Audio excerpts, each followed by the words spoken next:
Springer's delayed departure was a tough break for crews here, but it gave biologists in her new home a chance to make sure they're ready when the little orca finally does get home. KOMO's Kevin Reese joins us live from Telegraph Cove on Vancouver Island. I bet it's just gorgeous there today, Kevin.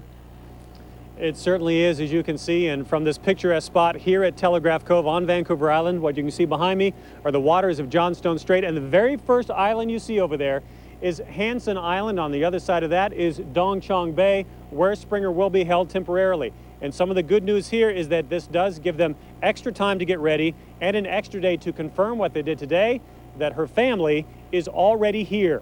First, let's show you Telegraph Cove, a small fishing and whale watching village that will be filled with boats tomorrow. Another day of tourist traffic, good for them.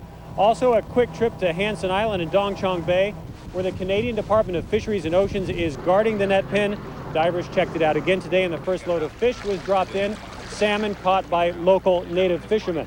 And also to Craycraft Point, a famous orca research station just a few miles away, where they both saw and acoustically identified the A11s, basically Springer's cousins, one of two pods in Johnstone Strait that Springer could eventually be released to. And now, months later, after forming all these groups to help fund it and working with NIMS, which has not always been easy, and DFO, people on both sides of the border, it's like delivering a baby, and we're about ready to pass out cigars. So we're all very, very excited. This is great. I still can't believe it. And also, what is great for them, as you can see, the weather here has been perfect, and they expect that to continue tomorrow, so it will be another day of what they call a orca paradise here on this side of Vancouver Island. And everyone is just using this time to get ready, make sure everything is in place. And as I said, for the people here at Telegraph Cove, as you saw in those pictures, an extra day for them to enjoy this sudden attention from the media and from everybody else expected to be here tomorrow to witness this historic event of Springer finally returning home. Live at Telegraph Cove on Vancouver Island, Kevin Reese, KOMO 4 News. Yeah, and we want your assignment today, too. What a gorgeous spot to be, Kevin. Thanks very much. We'll have We don't mind staying. Yeah, all right, thank you. We'll have live coverage of tomorrow's big move. When you wake up tomorrow morning, we invite you to tune in to KOMO 4 News to watch. Our coverage begins at 6 a.m. and then join us in the afternoon at 5, 6:30, and 11, and we'll wrap up and tell you how it all goes. Coming up, some big changes just in the forecast for this weekend. Steve Poole will have the details at 11, and a new itinerary for Springer the Wayward Whale, and how our neighbors to the north are prepping for her return home. Springer's delayed departure gave biologists in her new home a chance to make sure they're ready for the little whale. KOMO's Kevin Reese has more from the northern end of Vancouver Island. How'd you guys do out there? An extra day is a good day for tiny Telegraph Cove.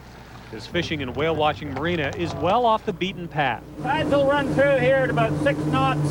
And Charter Captain Roy Graham knows it means an extra day of tourist and media money. Well, I look at the economic benefit that's bringing to our community. Whale watchers see their own benefits too. Nancy Woodman drove here all the way from Polsbo. It's a beautiful part of the world to be waiting in. Beautiful, yes, but with the only negative, another 24 hours of painful anticipation of Springer's return. On the positive side, they've now had an extra day to make sure everything is in place and the net pin is ready here at Dong Chong Bay. And so tomorrow they hope that Springer will finally be able to come home. And when she does, she already has company. Researchers at Craycraft Point, the orca lookout station on Johnstone Strait, found one of the A pods Friday. The A11s, basically Springer's cousins.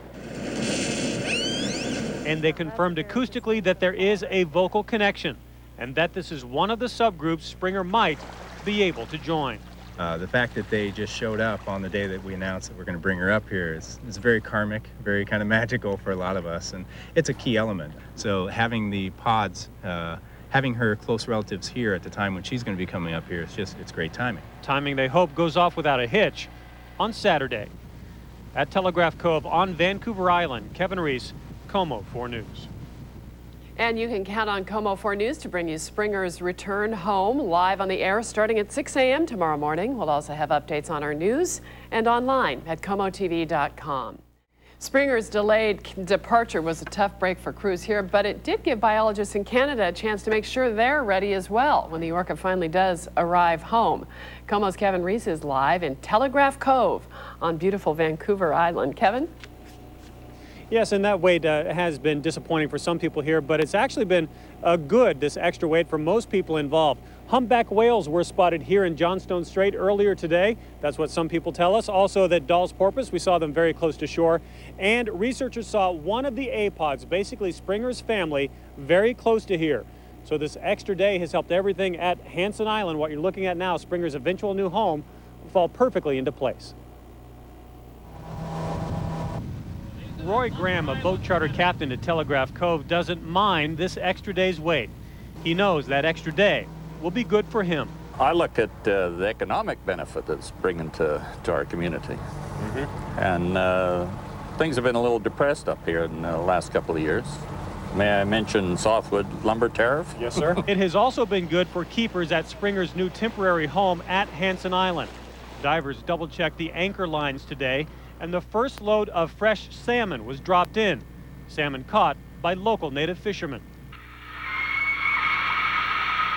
And at Craycraft Point, a famous orca research station, they confirmed today that Springer's family is already here. The A11s, basically Springer's cousins, came within just a few miles of the net pen and were acoustically identified as one of the two pods that Springer could be released to join.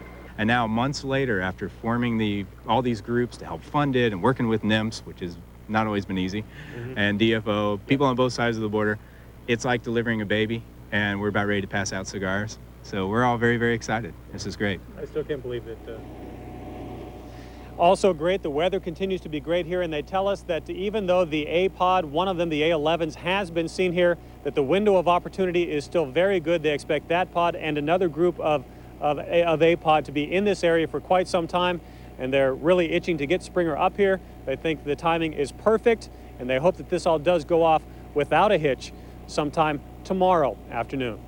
Live at Telegraph Cove on Vancouver Island, Kevin Reese, KOMO 4 News. Okay, Kevin, it looks wonderful up there, and I hope Springer likes that nice weather they're having. We'll keep you updated on the big move tomorrow. Look for live reports in our morning news beginning at 6 a.m. We'll have complete coverage tomorrow night, too, at 5, 6:30, and 11. You can also look for any new developments online at our website, komotv.com.